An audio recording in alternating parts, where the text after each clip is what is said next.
What's good, YouTube? Back here with another video. It's been a long minute since we had an upload, but we're going to get back to uploading in a little more frequent timing than I have been.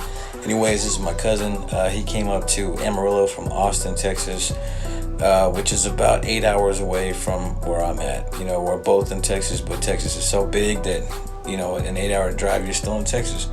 But anyway, we're going to go ahead and do a low fade. He's going to take nothing off the top. We're just going to go ahead and cut the sides, fade up the sides.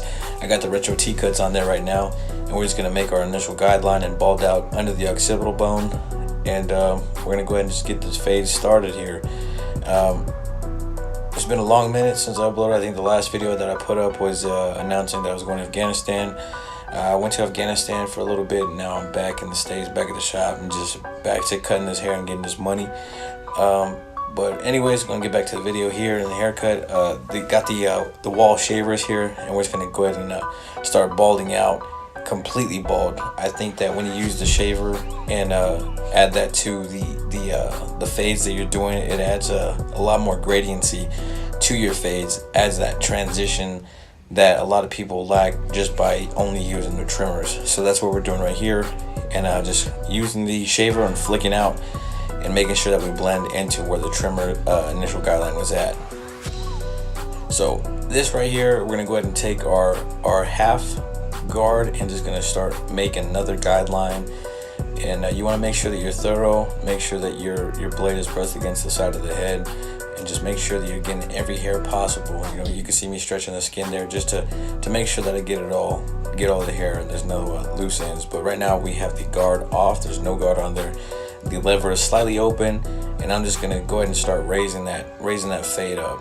And I use the same process for both sides of the head.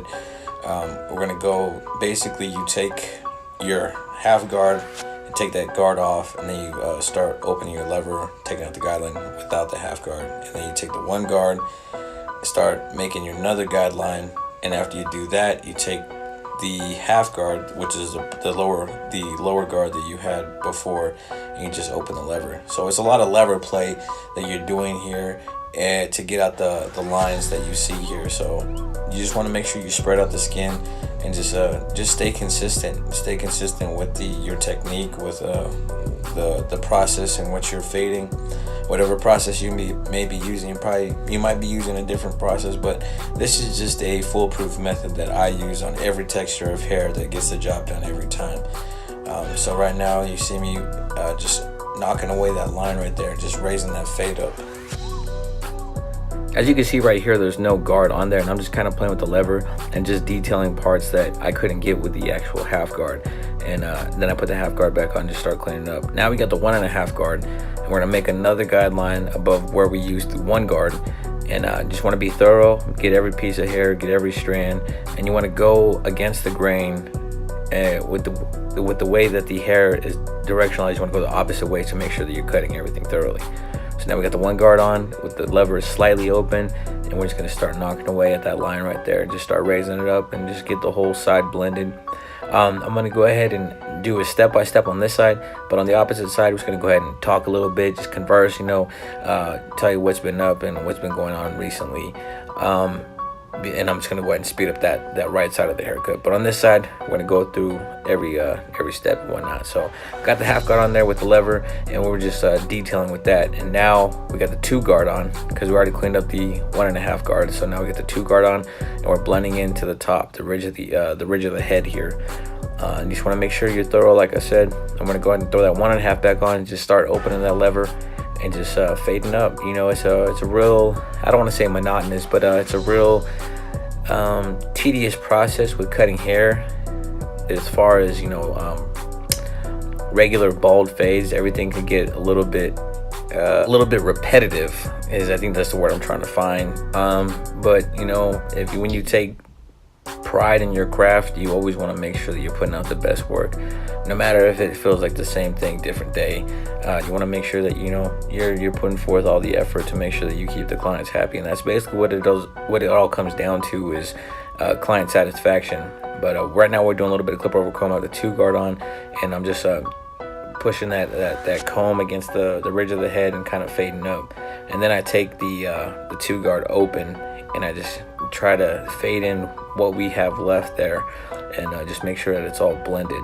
You know, just playing with the lever, just kind of scooping out, making sure we don't set another guideline, because basically that left side of the head is already faded and we're already done with this side, so we want to make sure that we're just detailing. So I'm going to go ahead and do a little bit of scissor over comb and just get any flyaways, anything that is left that's not completely blended yet, and we're just going to soften out that dark area along the ridge there. After I use the regular shears, I use my texturizing shears, and we just any dark spots that I see, your texturizing shears can be used over the comb to knock those dark spots out. And that's just a little trick I learned from one of the guys that used to work in the shop with us. You know, I never did it before, but you know, that just goes to show that you can learn constantly. Always be willing to learn new things and learn new things with the craft, because that will make your repetitive day a lot more interesting, because you can use different and new techniques all the time. And so that's one thing about myself, is that I'm always learning. I never think that I know it all. I never think that I'm the best at everything, because when you have that type of cocky mentality, you leave no room to learn nothing. And that is a horrible, horrible place to be in.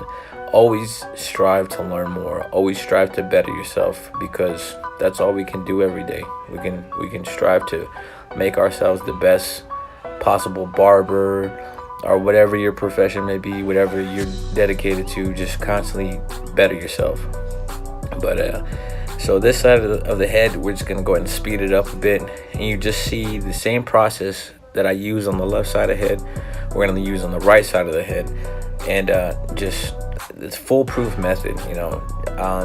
As you can see here, I kind of arch the fade like I do on the left side, and that right there is just specifically to make the C cup and the front vertical bar on the edge up a little bit more darker, so that way we can get a nice crisp line when we edge them up in the front and on the side.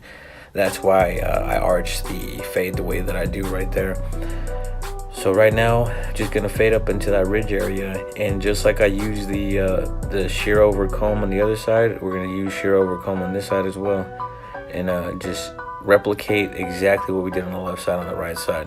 Even the clipper over comb, same process, same steps, and that way we can have a symmetrical fade on both sides. I know sometimes I can get in the habit of doing different techniques on one side of the head and then switching techniques to the other side of the head, and the fade won't come out the same. I mean, it'll still be nice and blended and blurry, but there's little things that you can see that are different from side to side when you use different techniques. But if you use the same technique on all sides of the head, you're gonna get yourself a symmetrical blended fade, and that's the goal. You know, always pride yourself on putting out quality work. Quality work is what will keep your clientele consistent and keep you gaining clientele. So here we're gonna go ahead and do the back side of the head, the nape area, and a lot of times this is the hardest part of the head, because the occipital bone protrudes on the back end. On most clients it protrudes out a good bit. So the technique for this area is you use the same technique as you do on the sides of the head, but on this side you're going to stretch the scalp, you're going to stretch the skin a little bit more. That way you can see where you're fading, and make sure you get all the hair blended. Now, especially with the occipital bone protruding like that, you can get like dark areas that look like you didn't blend that area too well, but when you stretch the skin like this, it'll make sure and you'll guarantee that you fade the area out the way that it needs to be faded. Using this method will just guarantee that you put out butter every time. Always follow a process in everything in life, you know, routine. It helps you to be more organized.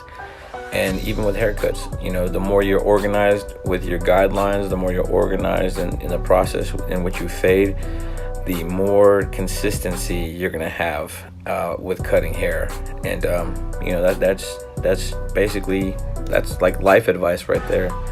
But anyway, shout out to my cousin for coming up and letting me get down and cut his hair, and being a model for this video. He is honestly one of the people that got me into barbering. He's always cut hair, and he's always put out good quality work. And it got me into that passion for getting into cutting hair. And he's a big motivator on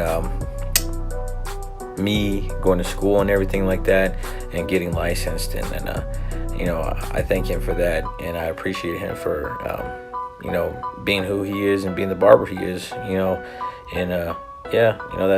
That's something that all of us can look back on, somebody who motivated you to be where you're at, to pick up the clippers. And just thank those people that actually were that motivation for you, because this career field is a great career field to be in. I love what I do. I love the craft. I love meeting new people, conversing, chopping it up in the shop. Barbershop environment is something that cannot be duplicated. It is something that on its own is a great thing.